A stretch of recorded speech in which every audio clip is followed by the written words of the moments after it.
Mga ka-Republic, paulit-ulit na ipinaalala ni Tim Cone sa mga Gilas players, hindi sila dapat maging overconfident sa pagharap nila laban sa kupunan ng Guam. Kabado ang Gilas mentor sa mga sorpresang maaaring dalhin ng 81st Trunk Island Jewish State sa laban nila mamaya.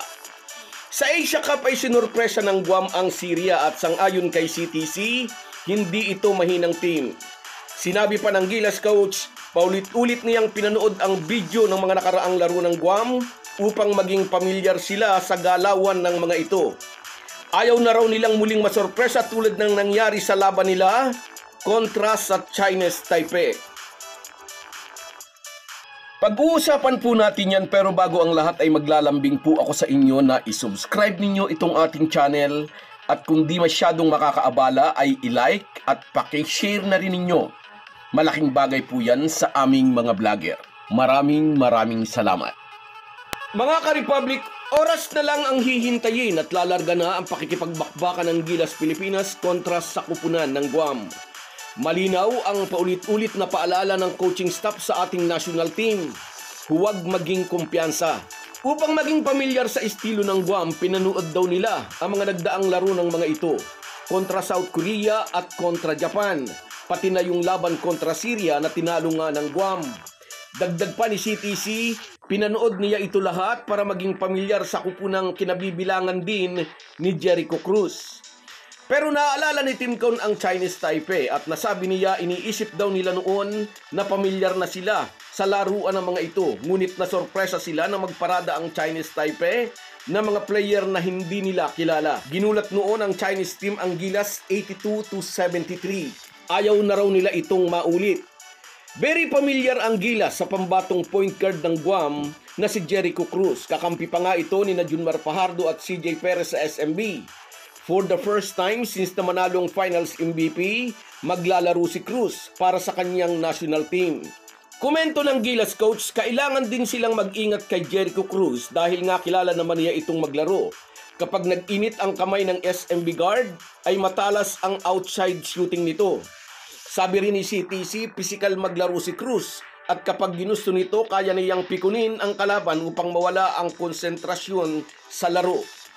Kung inyong naaalala, pati ang team manager ng Talk and Text na si Jojo Lastimosa ay pikon na pikon sa mga paandar ni Jericho Cruz. Bukod sa SMB guard sa Guam squad, 3 player pa ang pinangangambahan ng Gilas coach. 3 o 4 na player aniya ang dating naglaro sa US NCAA Division 1. Ang unay si Ty Wesley na nagtala ng almost triple-double sa panalo ng Guam against Syria, 21 points, 10 rebounds, and 7 assists. May 21 points din si Jericho Cruz sa larong iyon kasama ang 5 3-pointers. Si Ernest Ross Jr. ay 17 points and 8 assists. Naging makasaysayan para sa Guam ang labang iyon kontra Syria dahil iyon ang kanilang kauna-unahang panalo sa FIBA Asia Cup. Minarkahan ni Tim Cone ang 3 ito na dapat ay maagang mabantayan ng kanyang mga bataan. Mahirap kung puputok agad ang outside shooting ni Jericho Cruz, mahirap itong pigilan pag nakakuha na ng momentum. Isa si Cruz sa sumunog sa TNT noong All-Filipino Finals last conference. Plus ang home crowd, dagdag pa ni CTC. Tiyak todo ang suportang ibibigay ng mga taga-Guam sa kanilang national team at nakakaboost daw ito ng energy ng mga players. Although maraming Pilipino sa Guam, sa ngayon ay enemy territory ito para sa Gilas. Ito ang magiging binyag sa apoy ni Quintin Millora Brown, ika nga. Unang laro niya para sa ating national team na noon pa niya pinapangarap. Excited para sa kanya ang buong Gilas coaching staff. Inaasahan na mararamdaman ang interior presence ni QMB sa rebounding, sa depensa. Pinalalim niya ang frontcourt position ng Gilas na magbibigay ng luxury kay Tim Cone upang marotate ng maayos ang mga Gilas bigs tulad ni Junmar Fajardo at Japet Aguilar. Very crucial ang larong ito para sa kampanya ng ating national team. Nauna nang sinabi ni Tim Cone kung matatalo ang Gilas sa kamay ng Guam national team, paninipis dito ang pag-asa nating ma-qualify sa FIBA World Cup 2027. So guys, yan lang muna. Hanggang sa muli. Kung wala po kayong mga viewers namin ay walang magtatagumpay na vlogger. Kaya salamat po sa inyong panunood. Shoutout sa iyo, Rick Armada. Ayan, na-shoutout na kita. Sana narito ka araw-araw. Sa iyo rin, shoutout Rosemary Juan. Oo nga, bakit laging pinag-iinitan? Sabi niya, shoutout sa iyo. At sa iyo rin, Borlagatan Donald mula sa Singapore. Shoutout sa iyo, idol. Siyempre, si Kun ang may karapatan. Sa iyo rin, Rodantis Sabida. Shout out sa iyo, idol. Salamat sa panonood. At sa iyo rin, shout out Enrico de Guzman mula naman dyan sa Belgium. Kababayan ko ito sa Bawan. Sa iyo rin, shout out Merson Kabady Vlog, taga Laguna, kapit probinsya ko ito. Shout out sa iyo, idol. Sa iyo rin, Yam.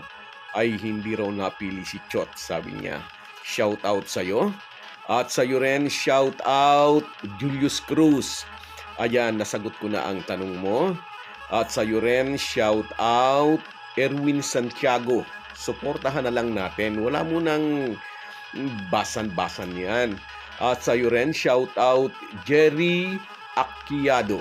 Shout out sa iyo. Salamat sa inyong lahat. Kahit gaano po tayo kabisi, ay huwag po nating kalimutan ang ating buhay espiritual. Lagi po tayong magpasalamat sa bawat araw na dagdag sa ating buhay. Malaki po ang maitutulong ng pananalangin araw-araw. Isang paalala po mula sa inyong Halo-Halo Sports Republic.